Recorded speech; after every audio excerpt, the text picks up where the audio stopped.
nous on est un couple d'enseignants, donc on est venu avec nos enfants, parce que c'est important que tout le monde soit mobilisé, que cette nouvelle génération soit aussi concernée par ces valeurs qui nous animent tous. Voilà. Et la liberté d'expression, moi je suis enseignant d'histoire géo avec ma femme, et donc forcément on a déjà été confronté à des questions sur la laïcité, sur les religions, etc.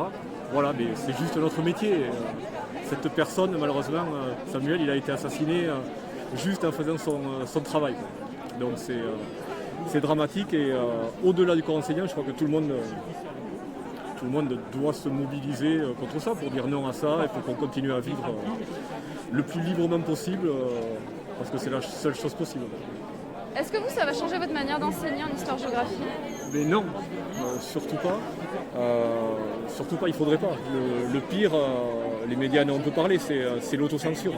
Parce qu'effectivement, on pourrait avoir peur, se poser des questions, mais voilà, il faut juste continuer à expliquer et c'est même, je dirais qu'il faut en faire presque un peu plus, mais voilà, pour accompagner nos élèves. Et souvent, c'est vrai qu'ils ne sont pas au courant de ce que c'est la liberté d'expression, etc. Ils ne savent pas que c'est encadré, ils croient que c'est la possibilité de dire tout et n'importe quoi, alors qu'il y a des lois. Et, voilà, il faut leur apprendre ces lois, leur faire comprendre ce qu'ils ont le droit de dire, de faire.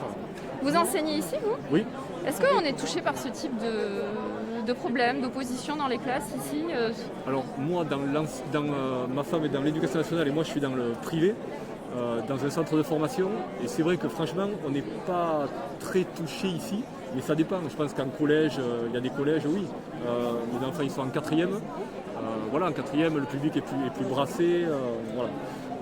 Mais il se trouve qu'on a vécu pendant 15 ans en région parisienne et juste à côté de Conflans-Sainte-Honorine, et on était confronté à plus de problèmes sur ces sujets, voilà. Et c'est notre quotidien, quoi, c'est notre travail, donc c'est juste... Que vous faites sans peur quand même. En tout cas, vous l'avez fait là-bas, donc du coup, vous avez dû vous sentir concerné. Oui, bien sûr. Bon, on se sent concerné. Mais c'est vrai que là-bas, c'est plus, comment dire, on sent qu'il faut... c'est un sujet, quand on l'aborde, on sait qu'on va avoir des questions, on sait qu'on va être remis en cause parfois par des élèves qui sont sensibilisés aussi à ça, et tant mieux. Mais ça fait du débat aussi, c'est intéressant aussi. Voilà. Qu'est-ce que tu dis? C'est normal, parce que là-bas, il y a plus de mixité qu'ici. Oui, il y a plus de population étrangère là-bas. Ouais. Voilà. Mais après, voilà, c'est une minorité, toujours.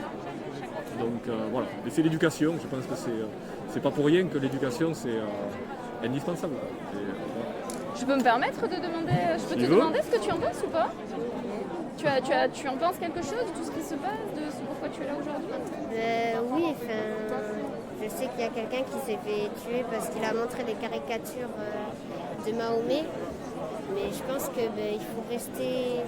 ça ne doit pas tellement poser de problème, une différence de religion comme ça. Il ne faut pas penser que s'il n'a pas la même religion que moi, je dois forcément avoir la haine contre lui ou plein de choses comme ça. Il faudrait même en faire une force, une certaine différence, je pense.